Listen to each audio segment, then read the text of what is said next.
honestly speaking, commentary, obi adike reason ụmụnwaanyị Igbo eri karịa ụmụnwaanyị niile na Nigeria.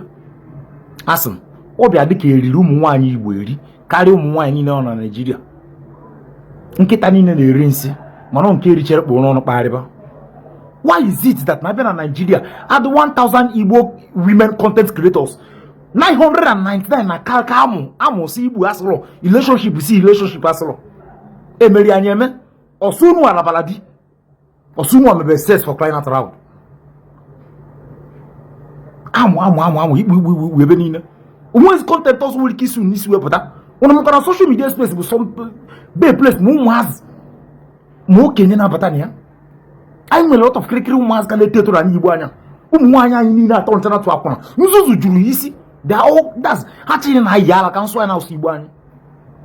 Ihe mere na maya ekwu ya n'oyibo ka respect unu. I'm telling you the gospel truth, just can respect ụmụ nwaanyị Igbo. Very soon me na-ewote pichu unu fofu na-atụ onye nke aka wee na-ekwu ihe na-ekwu. Stop running nzuzu ala n'Igbo ma ọ dụgo too much for crying out loud. Emeri anyị eme ọ bụ na nwere chikwu mmekwu for crying out loud. Ndị nke nugolo nwaanyị unye ha so ezuzu ya jide ha tin ha na chain. Agination ezuzu golu mekata nke na Dubai. Ego ne ka Facebook ya akwụghị ihe nwana, ego ne ka TikTok ya akwụghị ihe nwana. Ihe ji wena emebi kirikiri ụmụazị. Amụsị Igbo asịrọ. Ihe na na-emekwa unu esirikwe fọ mbe mmadụ wepụta. Ke ndị mụrụ ndị do na akwa. O lekwara unu. Chineke ajụkwa ajịgbakwa unu. Amụsị Igbusi sọsọ unu alabaladi sọsọ unu a tribe nọ na Nigeria. Ihere megbukwa unu ndị nzuzu. Amụ Igbo sọsọ unu a ka eji akwụna wee maa na Nigeria. Ọsọ unu agbabala akwụna ụmụ anyị Igbo. Ọsọ unu a ka ego dị mkpa. Enwezi ihe ọzọ wikiti nkwa the meaning of content. Content bụ ihe ọ bụla ị ga-emewu your ability, your destiny, display it. Destiny niile abụzi akwụna. Destiny niile arara ahụ ka destiny niile bụ. Unu emezi ya, unu eme ihere maka ọbụla onye ara ka ihere na-eme n'ọnwa na onye ara. Etecha ha bleaching cream ihe eji wee mara ndị Benin before ka ọ bụzi ndị be anyị bie n'isi. Ghana niile anyị nwa na-agba akwụna na ya, Togo niile anyị nwa na-agba akwụna na ya, internet niile anyị nwa ju tegolo ebe a amụ Igbo. Nna o lekwala unu dị anyị mo. I regret being an Igbo person, I swear to God. Ọ bụ na ị nọbụla onye Igbo, this still kwuo na nwekwasị ịbụ a source of concern to you. Kedu ihe nji wee sị na nwekwasị ịbụ a source of concern to you? Because now in the past so many Igbo women, ladies, content creators are patago. And this particular protect, this particular topic, but what they have been riding upon ever since day one. This particular topic, Boyana ride upon from day one, from the onset. This has been their agenda. Imanfo hakati nyalono he basala Igbo. Imanfo hakase ka ha kwuo ka gbasana this issue of concern ụmụnwoke Igbo na aja anu anahade akwado isetụlụ down ọsịsọ. Imanfo hakati concern about the high rate of ụmụnwoke Igbo ji anwụ. Imanfo hakati ile ọnụ regarding the fact that na a lot of that na I know a high rising case of Igbo widows, young Igbo widows, unlike before. Imako onwe ihe bụ na ina na society if uke asụ nwaanyị na ihe kwesị iti you also had after yawo nwoke amụ.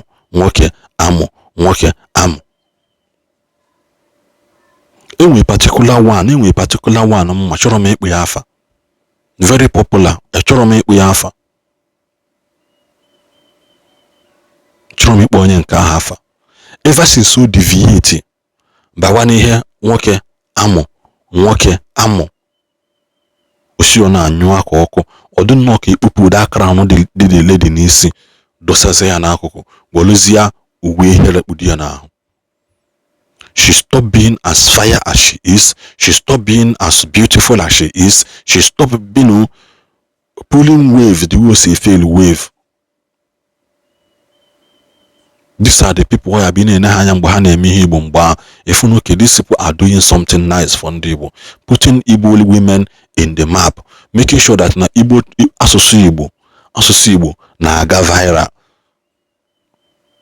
Because there is this only ihe na-atọ ụtọ na mmadụ na-enene young girl mmalụ mma bụ onye Igbo, ọ na-asụ asụsụ ya, weli ya na interact, werekwa asụsụ ahụ mee gịnị, na-epush, na-esell herself, na-esell her market, na-esell product and gaining brands endorsement. Mana of late akọlụgbaga agbaga akọlụ onye nke kogide jisi ha n'ike fụ onwe ya na China ikwukpogo, onye nke kogide jisi ike gote Corolla okwu agwụgo, onye nke kogide the next thing ha kwukata ha a divert ya, asị gị na ụka sị ha ụka asịrọ ha, Bible sị ha Bible asịrọ ha. Nekwa nke nwanọ mfilu n'ezigbote mmadụ ka ọ bụ ịnọgụ n'ụlọ China, ọ na-emete ihe nnukwu very diverse in her language. Amara nọ na asụkwu ma Korea, amara nọ na asụkwu ma Japan, amara the girl na so many languages. The very moment obido ha na ụka si ya, Bible si ya, Jesus si ya, till today ndị niile ha na-asị ya ada Igbo ride on, ndị be anyị ride on, na ịbụkwa ihe Igbo ji eje mba. How many of them nyegolu ya endorsement deal today? How many of them pụtagosian this your talent inwe na agafa, ị na-asụ Igbo, ị na-asụ so many foreign languages. Ngwa bịa ebe na-asụ so many, ka anyị kpoje gị ebe dị otu a ka i wele ya wee na-atapịa, welekwa ya wee mee gịnị, na-make money in your pocket, nothing. Social ya na-etu ya na-agwaba ha after abụ wele na-enye example, asị gị na onye anọgo obodo ndị ọcha for 5 years, onye anọgo 10 years, onye anọgo 15 years, mana still ọ na-agwa gị na ọ dị nothing like church, unu na-doubt ya. At the end of the day, it still boils down to that thing I can ekwu. What then are you people going to do about the high rate ụmụ nwaanyị anyị si akọ ihe lụrụ alụ na social media? Iji obodo Igbo ndị anụnwa hapụgo di ha gbaa ọsọ, ndị anụnwa ụmụ oke ebini anụnwa juchalụ ana Igbo anyị na-achọ ụmụ young girls aya edufu. Some of them organize ya group si na alafu young girls anyị. Some of them which are mama to some girls akpọwa ama m nke jelu Dubai mgba, ama m nke ha lagide latia Dubai, ama mgbe ọ na-akwụ madam ya ụgwọ eji kpokọta ya Dubai.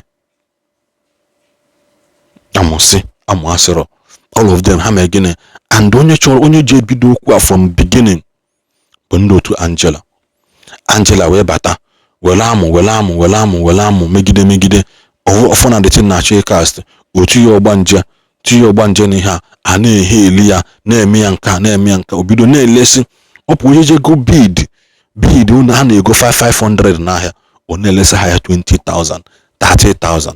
All those bid ka ha wee mee gịnị, ka ha wee nwee ike wee jide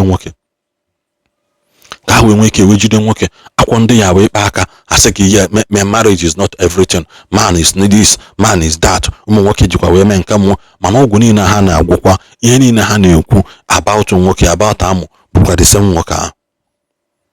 Onyezi ka ha na-aghọlị.